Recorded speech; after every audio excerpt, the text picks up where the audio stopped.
গ্রাম বাংলার ইতিহাসের সাথে বহু প্রাচীন মন্দিরের নাম জুড়ে আছে।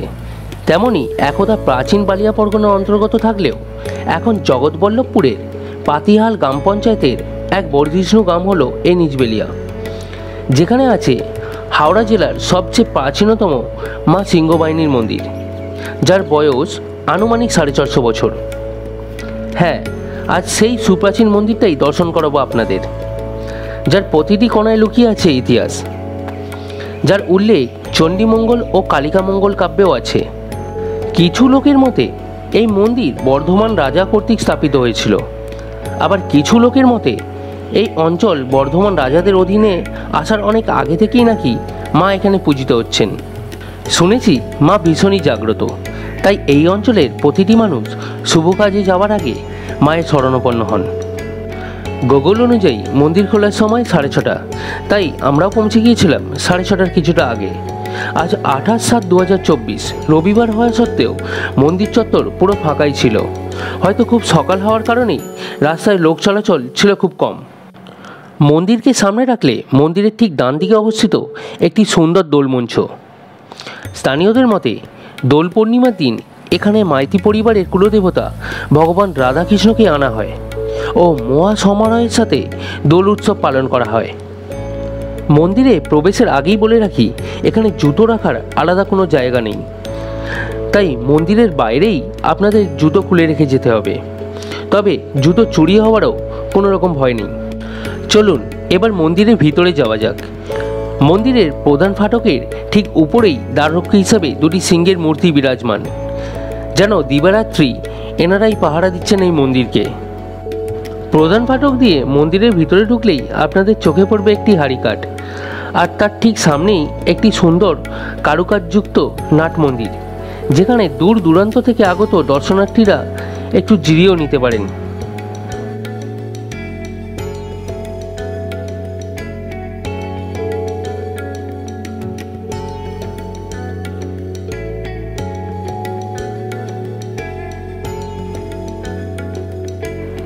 এই নাট মন্দির ছাড়াও নাট মন্দিরের সাথে একটি সাজানো উঠোনও আছে, যা দেখতে আমার সাথে সাথে আপনাদেরও ভালো লাগবে। মা সিংহবাহিনীর এই মন্দিরে আপনারা দুইভাবে আসতে পারেন, ট্রেন এবং বাস। ট্রেনে করে আসতে গেলে আপনাদের হাওড়া আমতা লোকাল ধরতে হবে আর নামতে হবে পাতিহাল স্টেশনে। সেখান থেকে খুব সহজেই টোটো ধরে আপনারা এই মন্দির দর্শনে চলে আসতে পারেন। আর যদি বাসে করে আসেন তাহলে হাওড়া থেকে পাঁচারুল বা উদয়নারায়ণপুর বাস ধরে আপনাদের নামতে হবে পাতিহাল স্টেশন স্টপেজে। ওখান থেকে টোটো ধরলেই আপনারা পৌঁছে যাবেন এই মন্দিরে।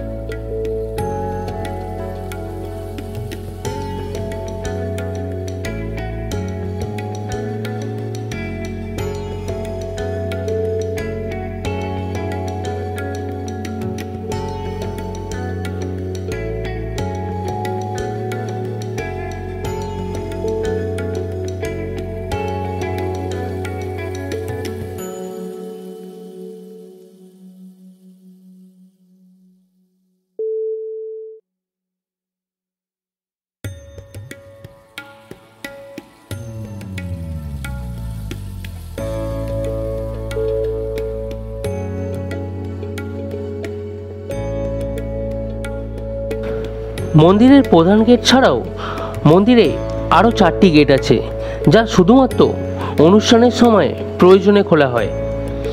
মন্দিরের চারপাশটা ভীষণই সাজানো গোছানো, যা দেখতে আশা করি আমার সাথে সাথে আপনাদেরও ভালো লাগছে।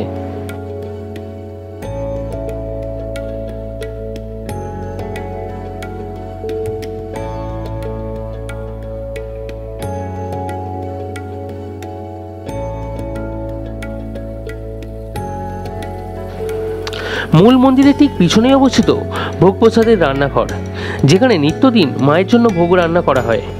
আপনারা চাইলেও এখানে প্রসাদ গ্রহণ করতে পারেন, তারও সুবন্দোবস্ত এখানে আছে। শুধুমাত্র আপনাদের 10টা থেকে 11টার মধ্যে মন্দিরে এসে পালাদারদের সাথে যোগাযোগ করতে হবে আর কেটে নিতে হবে প্রসাদ গ্রহণের কুপন, যার মূল্য 60 থেকে 70 টাকা মাত্র। শোনা যায় এই মন্দিরের ব্যয় বহনের জন্য বর্ধমানের মহারাজ একটি পুষ্করিণীর সাথে 365 বিঘা জমি দান করেন এই মন্দিরকে। এই মন্দিরের ঠিক পিছনেই অবস্থিত একটি বাজার, যা পাতিহাল বাজার নামে পরিচিত, যেটি একটি ভালো ল্যান্ডমার্কও হতে পারে আপনাদের জন্য।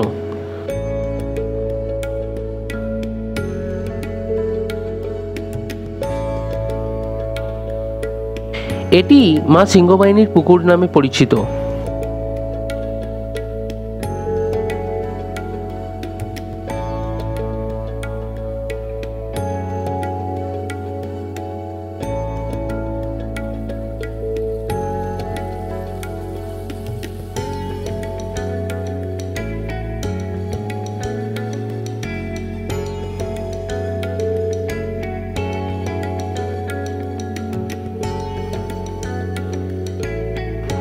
মায়ের বাৎসরিক পূজা হয় সীতা নবমী তিথিতে, যা রামনবমীর পরেই পড়ে। শোনা যায় সেই দিনটাকে এখানকার মানুষ খুব সমারোহের সাথে পালন করেন। সীতা নবমীর পরের দিনই হয় দেবীর অন্নকূট উৎসব।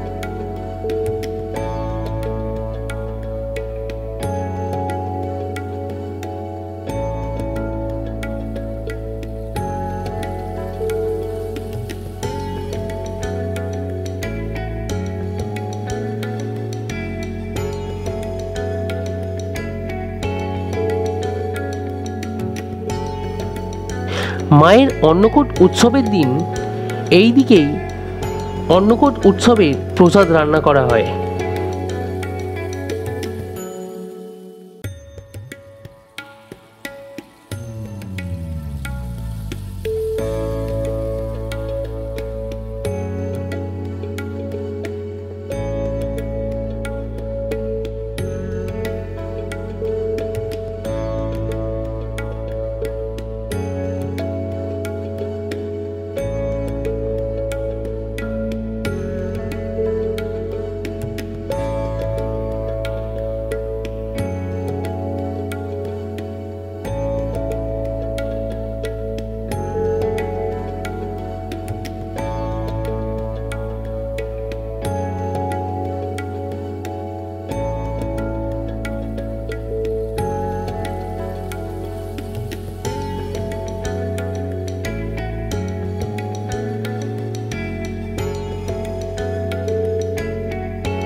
মন্দিরে পৌঁছে আমরা জানতে পারি মন্দিরে পুরোহিত আসেন বেলা 11টা নাগাদ।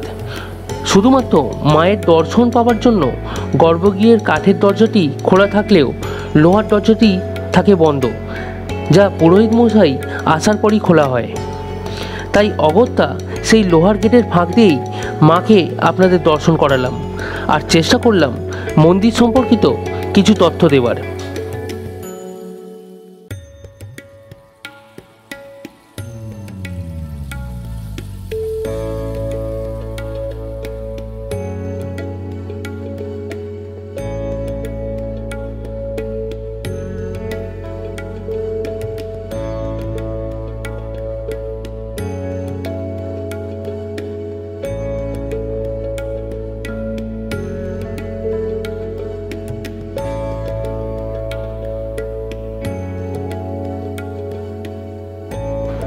এবার বাড়ি ফেরার পালা, তাই এখানেই আপনাদেরকে বিদায় জানাচ্ছি।